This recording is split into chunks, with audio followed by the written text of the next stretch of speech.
নমস্কাৰ, মোৰ নাম মুছাদ্দিক আলম। মই সপ্তমমান শ্ৰেণীৰ ছাত্ৰ।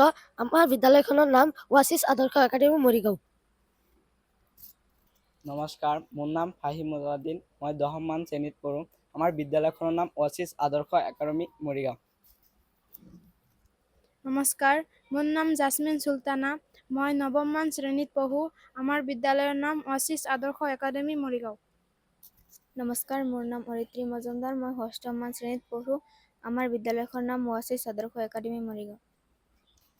নমস্কাৰ, মোৰ নাম জেমিন চুলতানা। মই 8ম শ্ৰেণীত পঢ়োঁ। আমাৰ বিদ্যালয়খনৰ নাম ওৱাচিছ আদৰ্শ একাডেমী মৰিগাঁও।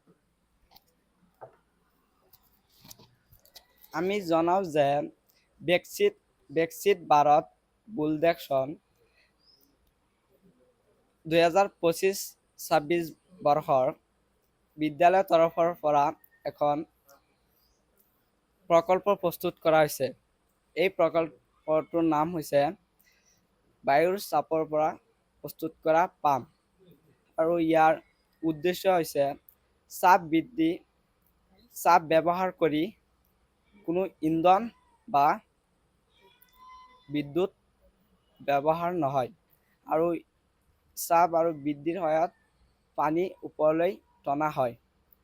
আৰু ইয়াৰ সামগ্ৰীসমূহ হৈছে দুটা বটল লোৱা হৈছে, আৰু ইয়াৰ ৰবাৰৰ পাইপ লোৱা হৈছে, আৰু ইয়াৰ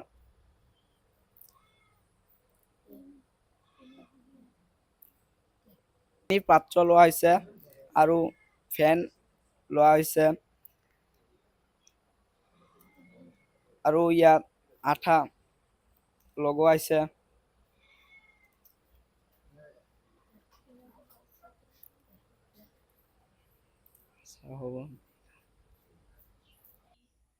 এই প্ৰকল্পটোৰ প্ৰক্ৰিয়া হ'ল দুটা বটল প্ৰস্তুত কৰি লোৱা হৈছে, এটাত পানী দিয়া হৈছে আৰু এটা খালী ৰখা হৈছে।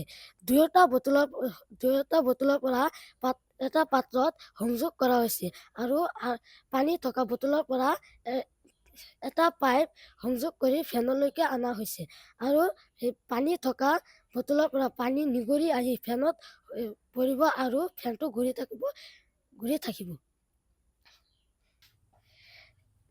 ইয়াৰ বৈজ্ঞানিক ব্যাখ্যা হ'ল এই প্ৰকল্পটো বায়ু চাপৰ ওপৰত আধাৰিত।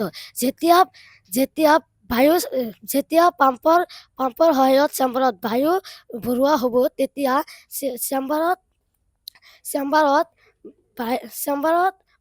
চেম্বাৰত বায়ুৰ চাপ বৃদ্ধি হৈ পানীৰ ওপৰত বল প্ৰয়োগ কৰিব, আৰু এই বলৰ ফলত পানী ওপৰলৈ উঠি আহিব। আৰু ইয়াৰ উপকাৰিতা হ'ল ইয়াত বিদ্যুৎ নালাগে, পৰিৱেশ প্ৰদূষণ নহয়, আৰু ই গ্ৰাম্য অঞ্চলত উপযোগী। আমাৰ প্ৰকল্পটো এইখিনিতে সামৰণি মাৰিলোঁ।